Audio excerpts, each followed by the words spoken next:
ingin mencari jawaban atas masalah hidup dan Banjarmasin. Bertanya soal agama bersama Profesor Mujibur Rahman, Rektor UIN Antasari, Banjarmasin. Assalamualaikum warahmatullahi wabarakatuh. Alhamdulillahirrabbilalamin. Kita panjatkan puji dan syukur kehadirat Allah subhanahu wa ta'ala. Salawat dan salam selalu kita persembahkan kepada junjungan kita Nabi besar Muhammad sallallahu alaihi wasallam beserta keluarga, sahabat dan pengikut beliau hingga akhir zaman. Atas izin Allah pendengar yang dirahmati Allah, kita bisa bersama hari ini di BSA bertanya soal agama bersama Profesor Mujibur Rahman untuk edisi 18 Rajab 1443 Hijriah, Sabtu 19 Februari 2022. Dan malam hari ini kita mengucapkan terima kasih ya untuk pendengar kita yang sudah bergabung di WhatsApp Pro 1 dan juga di Facebook RRI Pro 1 Banjarmasin di 97,6 FM juga untuk Anda saat ini. Semoga Anda dalam kondisi yang sehat dan kita juga sudah bersama dengan Profesor Mujibur Rahman, beliau dari rumah. Assalamualaikum Prof. Waalaikumsalam warahmatullahi wabarakatuh. Bagaimana suara saya? Suaranya sangat jelas Prof. Alhamdulillah. Ya. Alhamdulillah. Alhamdulillah kita masih diberi kesempatan oleh Allah Subhanahu wa taala untuk jumpa lagi malam hari ini ya Prof ya. Alhamdulillah ya. Ya, dalam kondisi yang sehat ya. Bagi yang saat ini sedang sakit, banyak yang sakit ya Prof ya. Betul. Mudah-mudahan teman-teman kita sekantor juga ada beberapa yang sakit, mudah-mudahan cepat sembuh ya. Diangkat semuanya oleh Allah segala penyakitnya. Ya, Dan kemarin di UIN booster itu ada juga sedikit efeknya ke ini. Profesor sudah booster Prof? Kemarin hari Jumat. Kemarin. Di kampus. Ya, reaksinya seperti apa nih Prof? Sedikit apa ya, pegel-pegel. Seperti lelah gitu ya Prof ya? Iya. Tapi tidak ada reaksi yang lain yang ibaratnya yang susah bangun begitu ya Prof sampai. Enggak. Alhamdulillah masih terkendali lah, nggak terlalu ini masalah. Masih bisa beraktivitas ya. Alhamdulillah, mudah-mudahan dengan upaya begitu ya Prof ya, sudah upaya manusia, mudah-mudahan juga diijabah oleh Allah segala Amin. upaya kita Amin. Semua sehat alhamdulillah.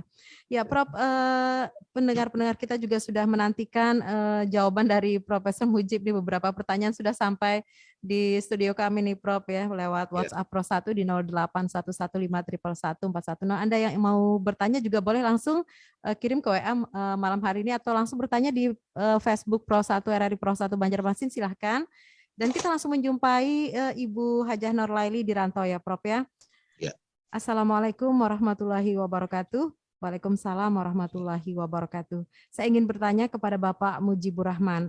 Ada Ustadz mengatakan ketika azan jangan bicara sebab saat sakaratul maut sangat susah mengucapkan la ilaha illallah dan jangan pula berbaring saat azan sebab peti mayat akan berat ketika menuju pusara waktu akan dimakamkan. Nah, mohon tanggapan Bapak. Terima kasih. Wassalamualaikum warahmatullahi wabarakatuh.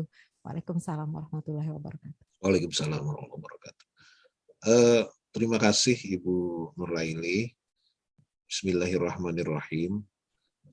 Pertama begini, saya tidak atau belum menemukan riwayat hadis atau sumber lainnya yang mengatakan seperti yang Ibu katakan ya. Namun bahwa kita harus menjawab azan atau mendengarkan azan itu memang ada berbagai pendapat di kalangan ulama. Pendapat jumhur ulama, mayoritas mazhab, itu mengatakan bahwa menjawab azan dengan mengulang apa yang dikatakan oleh muadzin ya, syahadu an la ilaha illallah, terusnya. Kemudian kalau hayya 'alal falah, hayya 'alas shalah, hayya 'alal falah, kita menjawabnya la haula wala quwwata illa billah ya. Atau as-salatu khairum minan naum, kita menjawabnya shadaqta wa barirta ya. Itu hukumnya sunnah, jadi tidak wajib.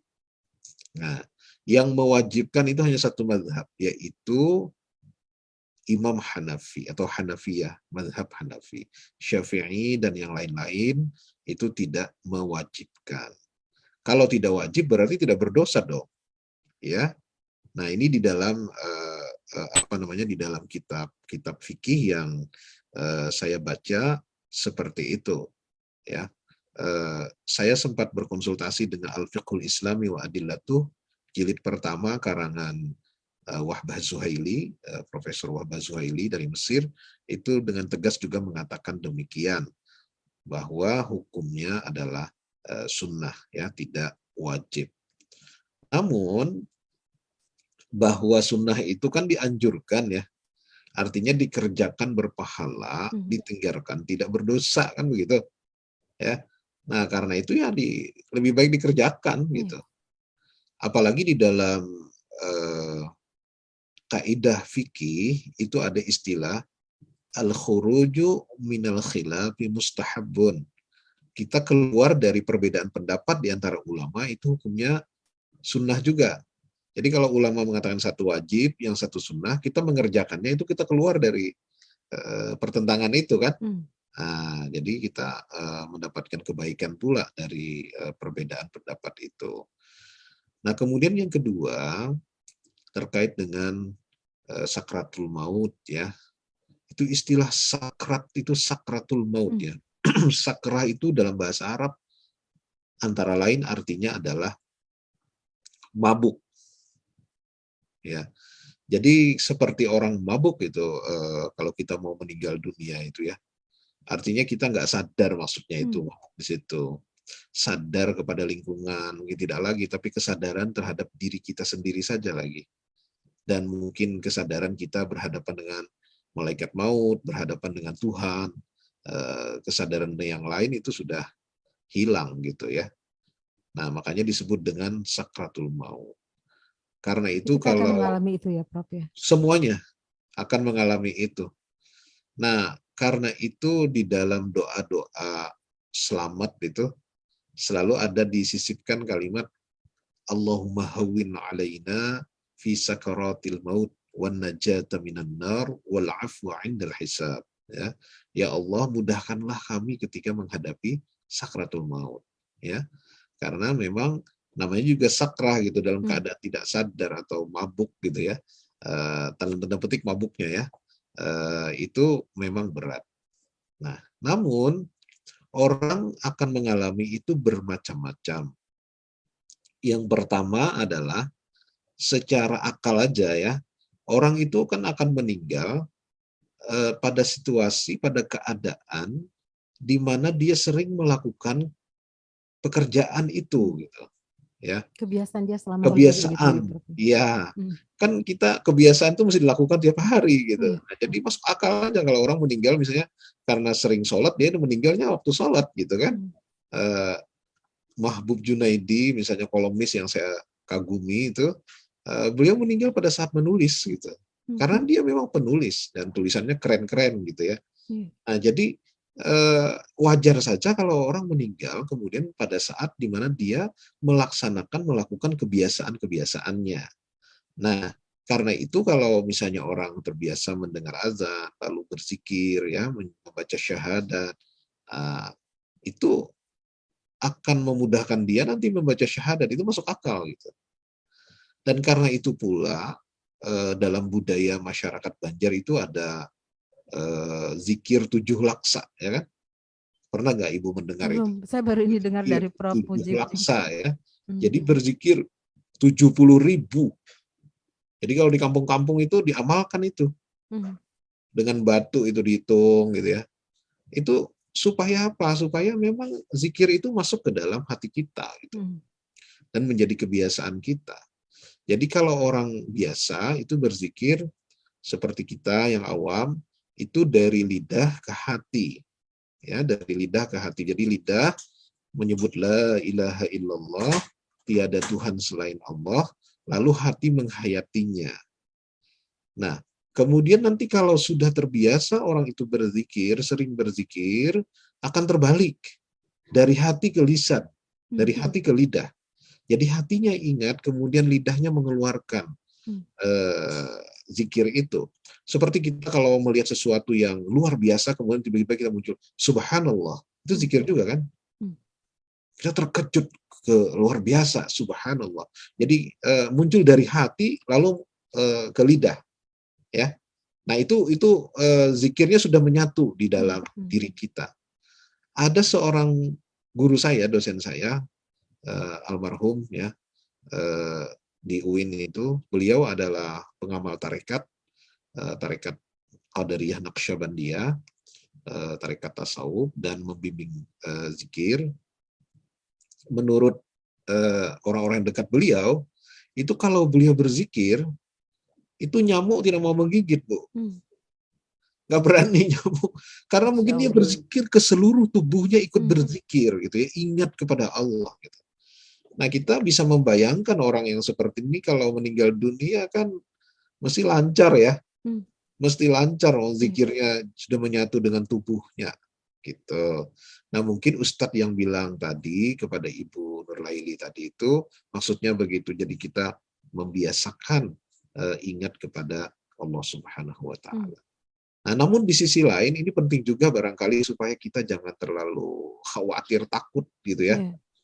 Dengan sakratul maut, dengan kematian, yaitu bahwa susahnya kita dalam keadaan kematian itu bisa juga menunjukkan kasih Allah kepada kita. Jadi Allah itu kasih sayang pada kita sebelum kita meninggal, Dia kasih kita musibah, ya. Kalau kita bersabar, dosa-dosa kita akan dihapuskan. Gitu. Entah itu sakit, entah itu musibah yang lain, gitu ya, ditimpakan Allah kepada kita. Nah, kalau kita bersabar, insya Allah itu dosa-dosa kita dihapuskan. Gitu.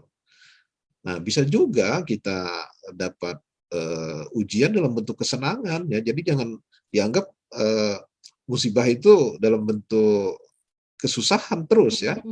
Kita misalnya diberikan harta benda atau jabatan atau apa.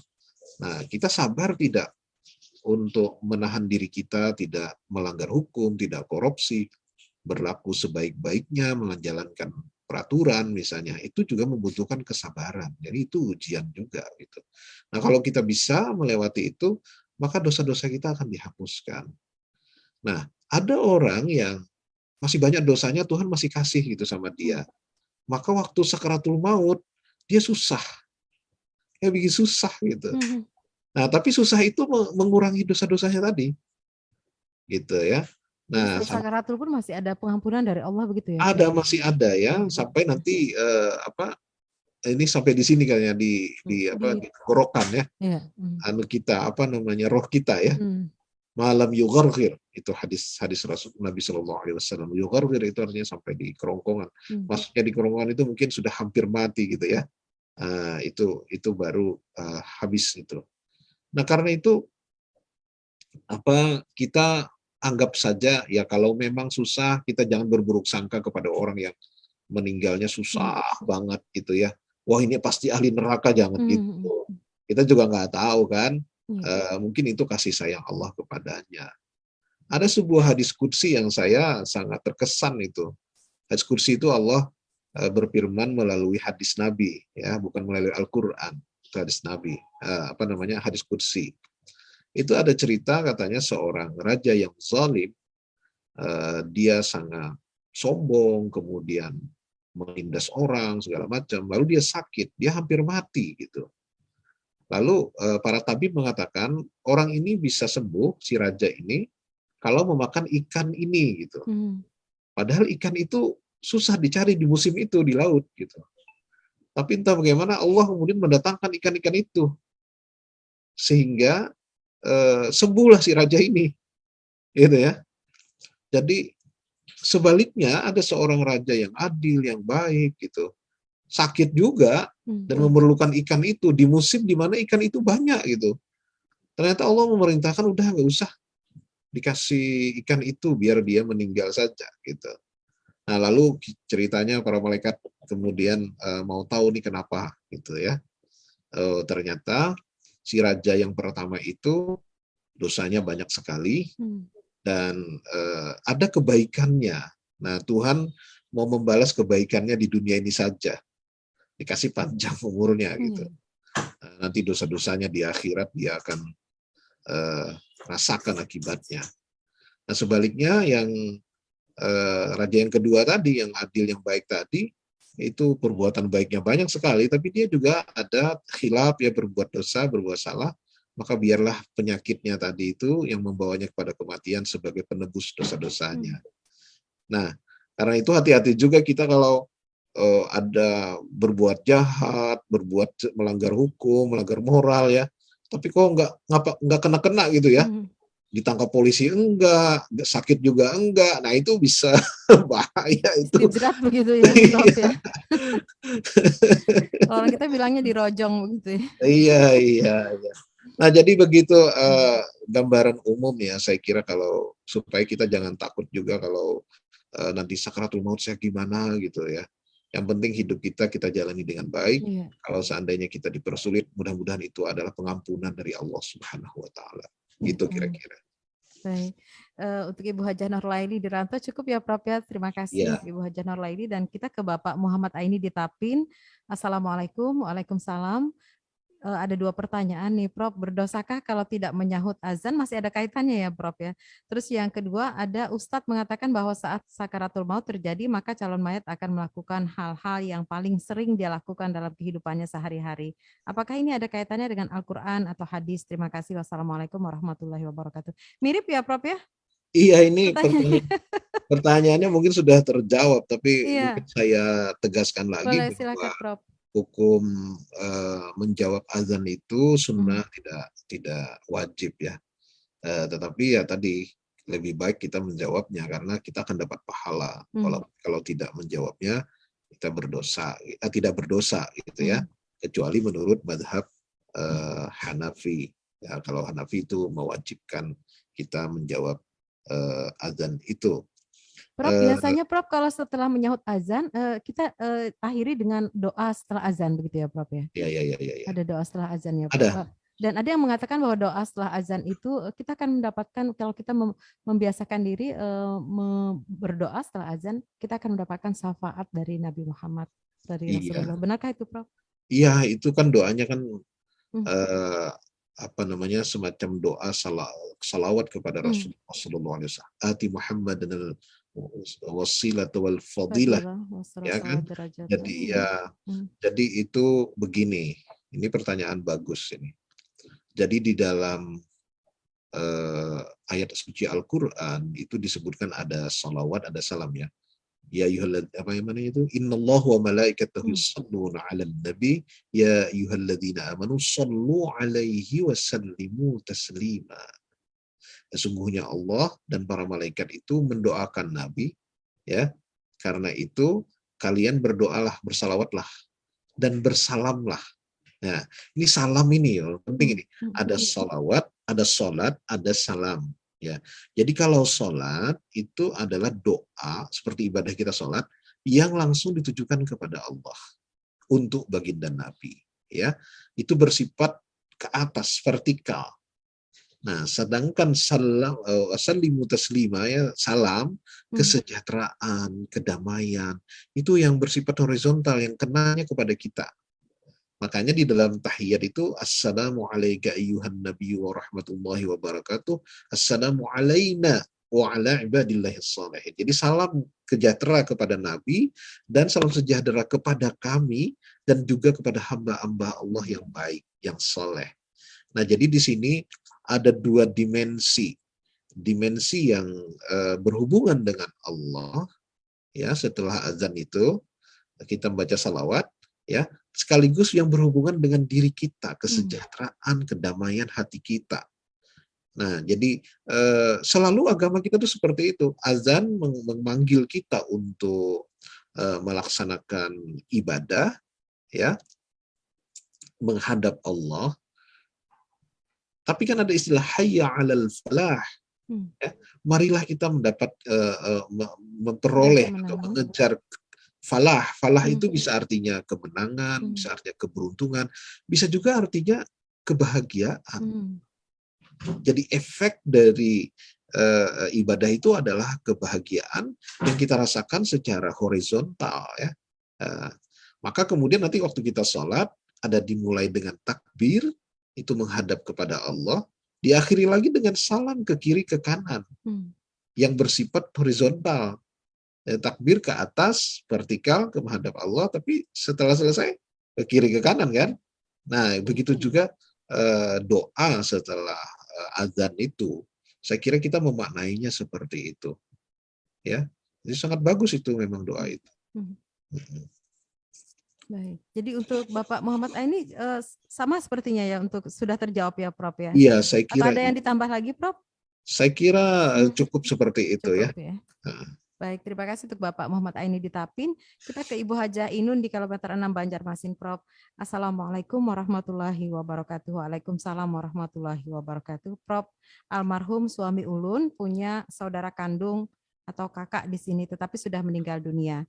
Namun ipar Ulun itu tidak punya suami atau anak. Nah, sedangkan saudara suaminya sudah meninggal. Apakah anak Ulun bisa sebagai ahli waris dari kakak ipar Ulun itu? Demikian, terima kasih. Wassalamualaikum warahmatullahi wabarakatuh. Waalaikumsalam warahmatullahi wabarakatuh. Masalah warisan nih, Prof. Iya, ini agak rumit ya.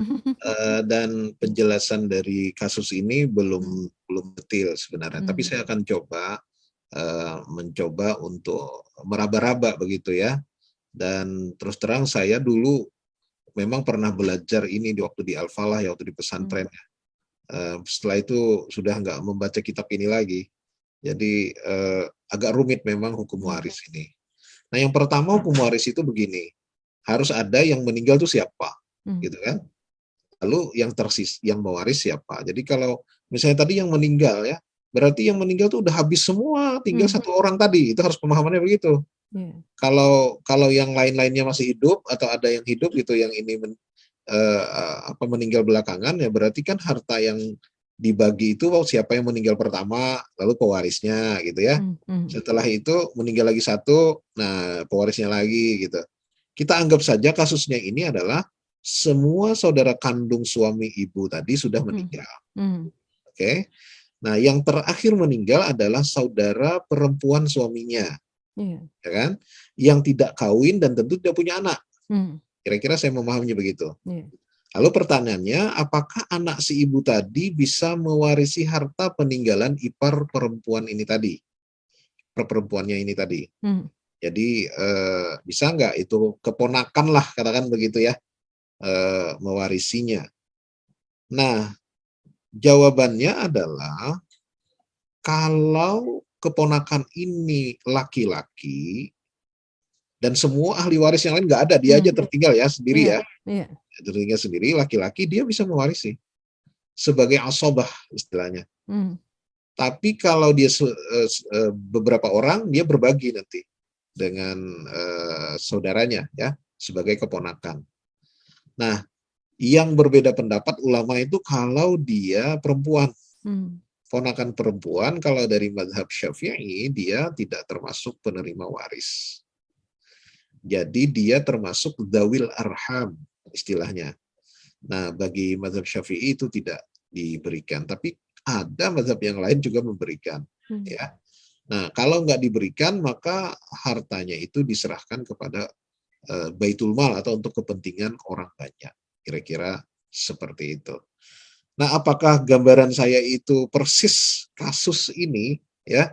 Saya waktu memperhatikan pertanyaan ini yang nggak terlalu yakin juga. Nah, karena itu kalau kasusnya memang lebih rumit dari apa yang saya jelaskan, saya sarankan kepada yang bertanya untuk bisa berkonsultasi ke KUA, ya, ke kantor urusan agama di kecamatan, ya, di situ bisa mungkin bisa yang membantu, atau di pengadilan agama, ya, yang mengerti secara detail, secara rinci bagaimana pembagian waris ini, ya.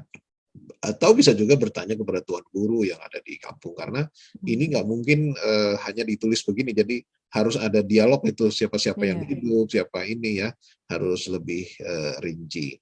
Di UIN itu ada juga ada yang pertemuan ahlinya, begitu ya Prof ya. betul, yang ahlinya misalnya Ibu Wahidah ya. Iya, Ibu Hajah Wahidah. Beliau itu ahli di bidang ini, mungkin bisa ditanya juga gitu. Kalau mau datang ke UIN, ya intinya masalah ini harus harus diperjelas di mana seseorang ini posisinya, siapa yang meninggal, laki atau perempuan, apakah ponakan yang lain benar-benar nggak ada lagi semuanya, atau memang yang lain masih ada, itu kan harus lebih jelas ya. Demikian saya Baik. kira. Baik, terima kasih untuk Ibu Haja Inun di kilometer 6. Kita ke Bapak Ahmad Riyadi di Banjarmasin nih, Prof. Iya. Assalamualaikum warahmatullahi wabarakatuh. Waalaikumsalam warahmatullahi wabarakatuh. Prof, apakah ada hubungan atau pengaruh antara gaya hidup dan perilaku seseorang dan bagaimana kita sebagai umat muslim agar tidak terpengaruh? Terima kasih. Wassalamualaikum warahmatullahi wabarakatuh. Waalaikumsalam warahmatullahi wabarakatuh. Pak Ahmad Riyadi, Prof. Ya, gaya hidup itu terjemahan dari bahasa Inggris saya kira ya, lifestyle. Jadi lifestyle itu tidak selalu negatif, tidak selalu positif. Tergantung lifestyle-nya seperti apa dan keadaannya bagaimana. Misalnya ada orang lifestyle-nya memang sederhana, ya. Sederhana itu yang benar-benar sederhana loh ya, itu harusnya sederhana sukarela.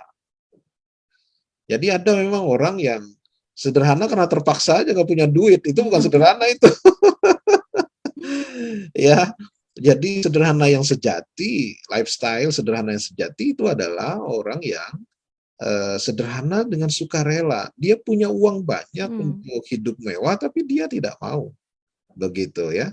Nah, kemudian situasi kita di dunia saat ini itu kan mendorong kita memang konsumtif ya. Konsumtif itu artinya kita ingin didorong untuk terus-menerus membeli, memiliki gitu ya. Dalam bahasa sananya itu to have more, to use more gitu. Itu terus gitu ya. Akhirnya nggak pernah cukup. Jadi istilahnya itu seperti kita naik pohon gitu ya. Naik pohon.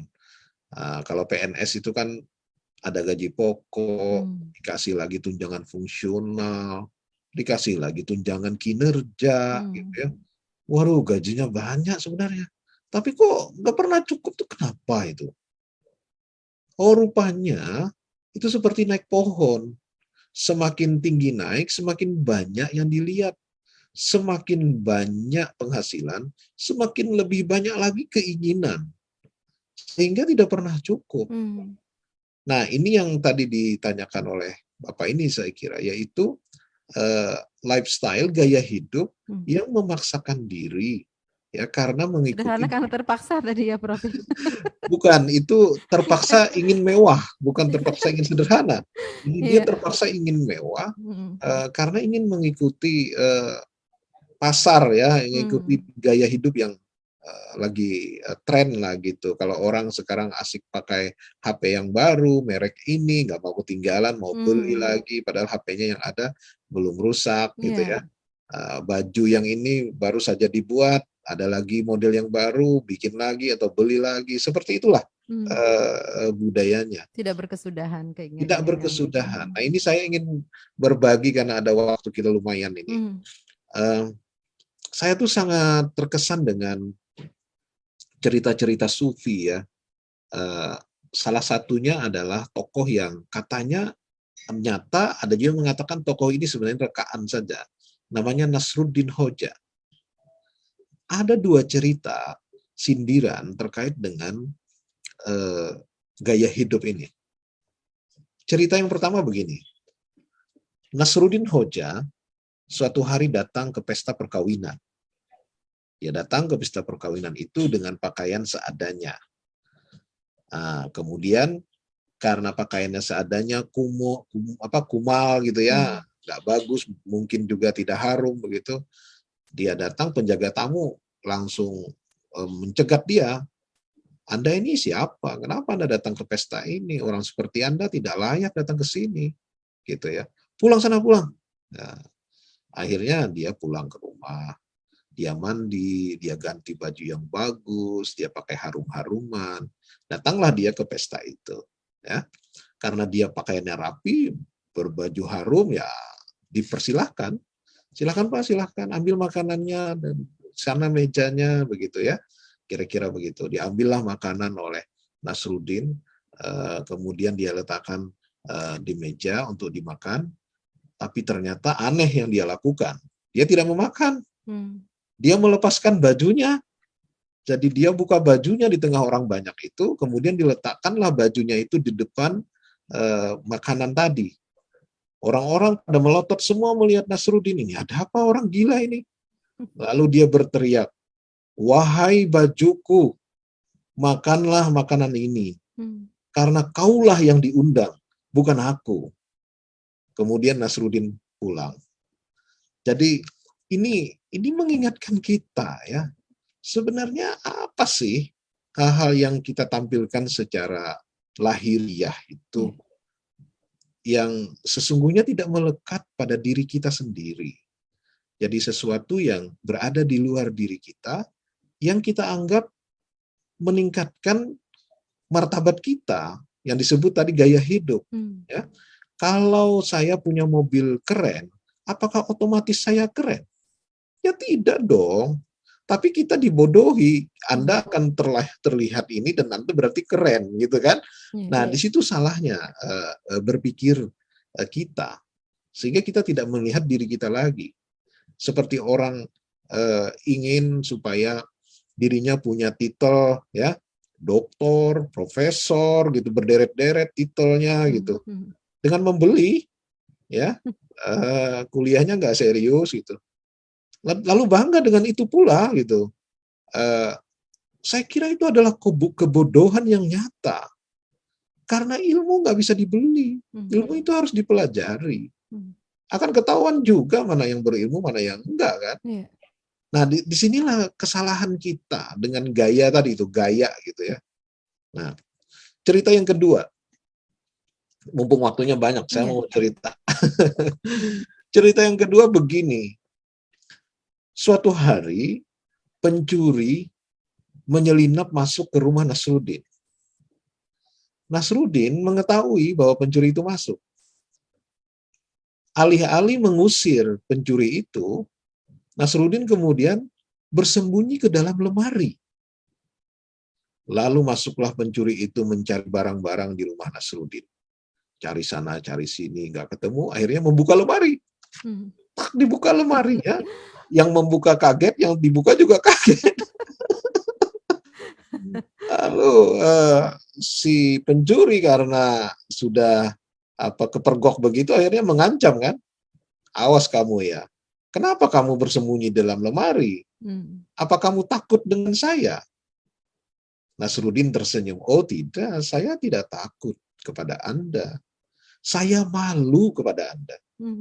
Kenapa malu? Karena Anda tidak bisa mencuri apapun di rumah ini yang berharga karena saya tidak memilikinya. Nah, ini sindiran yang dahsyat sekali. Sesuatu yang bisa dicuri, dihancurkan oleh orang lain adalah sesuatu yang berada di luar diri kita. Tapi kalau karakter kita, akhlak kita, ilmu kita, kebaikan-kebaikan yang ada di dalam diri kita, itu tidak ada seorang pun yang bisa menghancurkannya dan mencurinya. Kalau harta, jabatan, popularitas itu bisa dicuri, bisa diambil, bisa dihancurkan. Nah, disinilah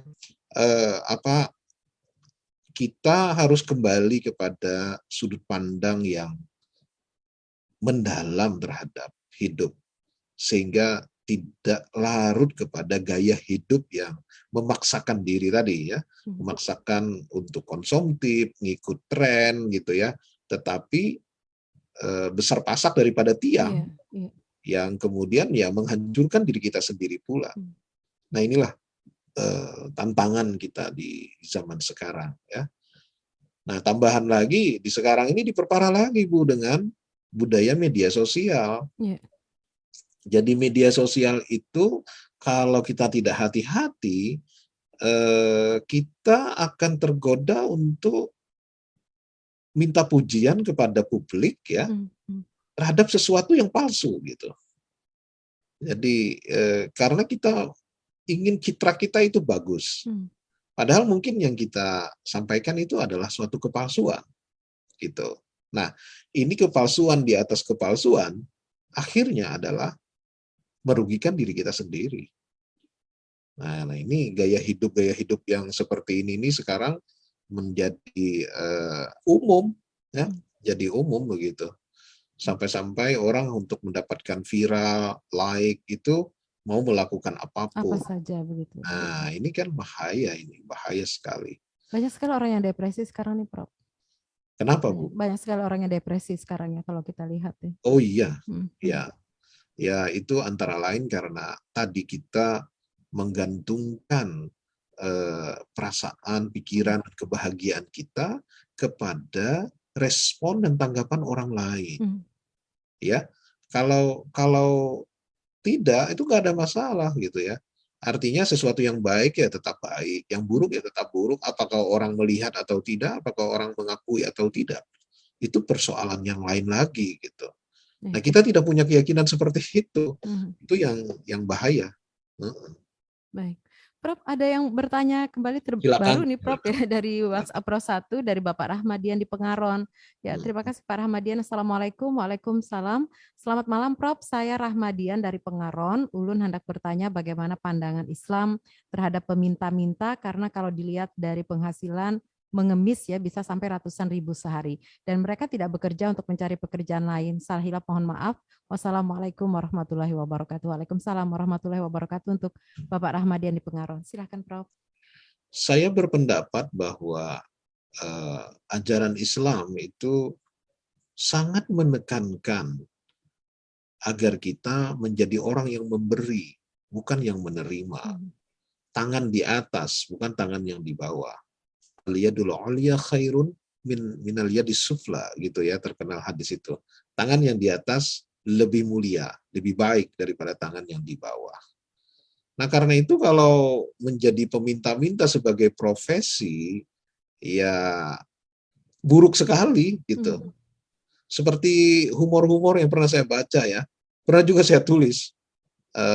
Seorang peminta-minta diwawancara oleh wartawan. Bapak Ibu punya anak berapa? Saya punya anak 2 gitu atau 3 gitu ya. Sekarang anak Bapak di mana?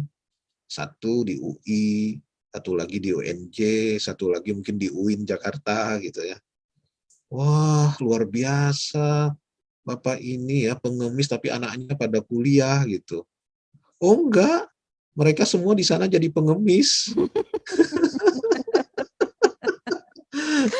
Nah, itu sebenarnya sindiran yang sangat tajam itu. Buah yang Jadi tidak pernah jauh dari pohonnya begitu ya Prof. iya, seharusnya jangan begitu. Itu satu ya. Yang kedua adalah orang yang dekat kepada Allah mendapatkan kasih sayangnya itu cirinya salah satunya adalah murah hati, pemurah, suka memberi. Kalau guru sekumpul tuh ya udah sering itu beliau kadang-kadang keras itu bilang, biarpun tuan guru kata beliau kalau pelit, nah itu jauh dari rahmat Allah.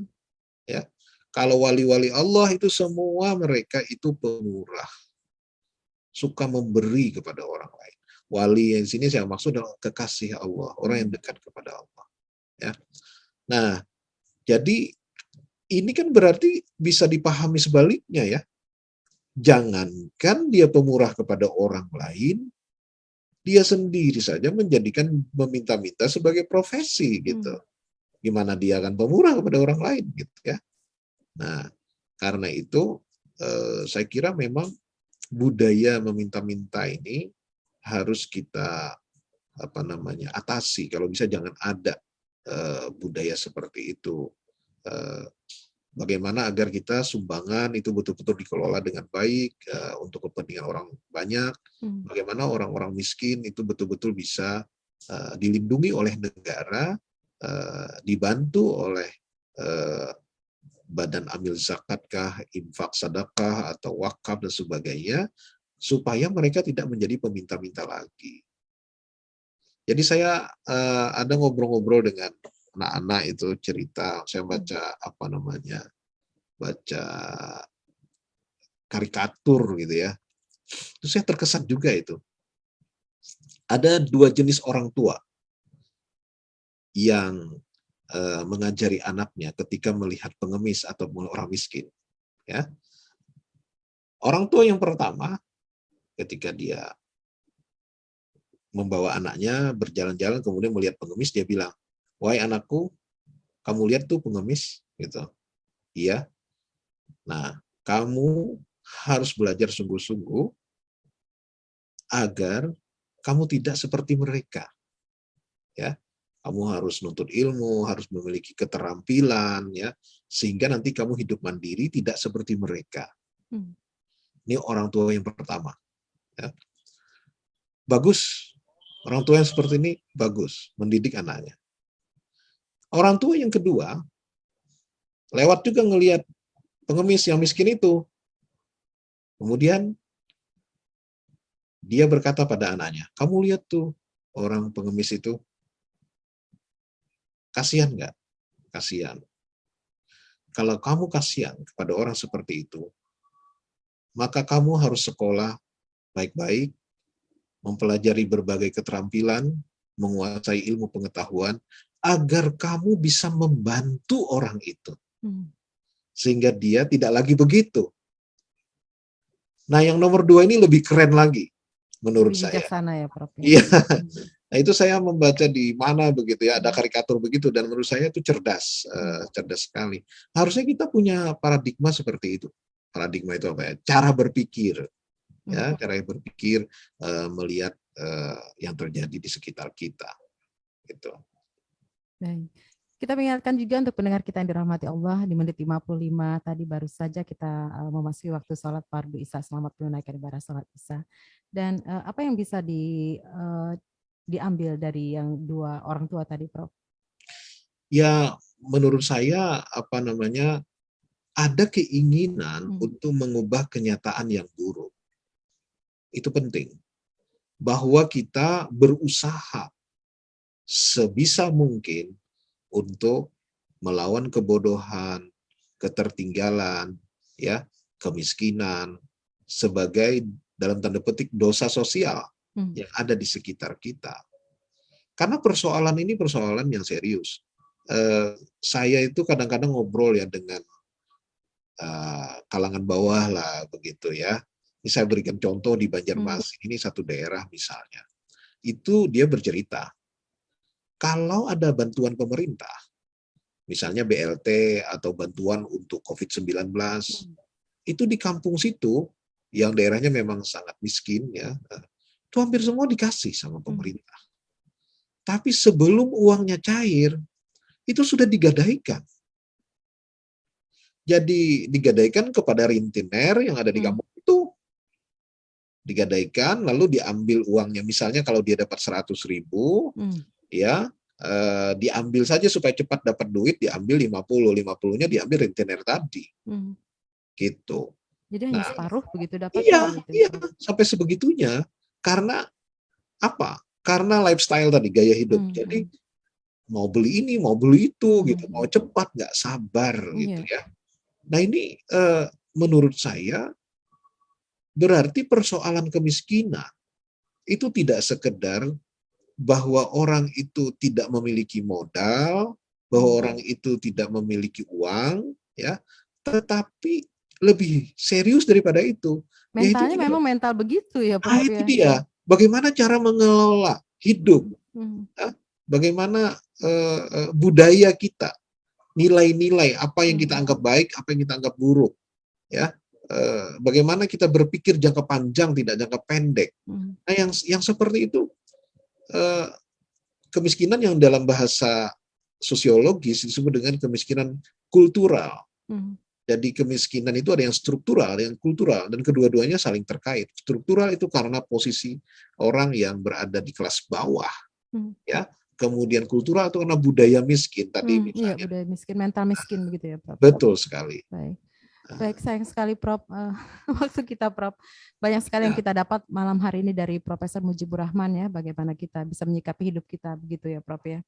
Untuk kedepannya sebenarnya kita harus tahu tujuan hidup kita untuk apa begitu ya, Prof. Terima kasih Prof sudah berbagi ilmu, memberikan pencerahan kepada kita semua. Sama-sama, Ibu. Ya, alhamdulillah semua sudah terjawab malam hari ini. Terima kasih untuk pendengar yang selalu memberikan pertanyaan, mengirimkan pertanyaan di BSA, bertanya soal agama bersama Profesor Mujibur Rahman. Semoga semuanya selalu sehat. Prof selalu sehat ya, Prof ya. Pendengar kita juga. Sampai di sini. Wassalamualaikum warahmatullahi wabarakatuh. Waalaikumsalam warahmatullahi wabarakatuh.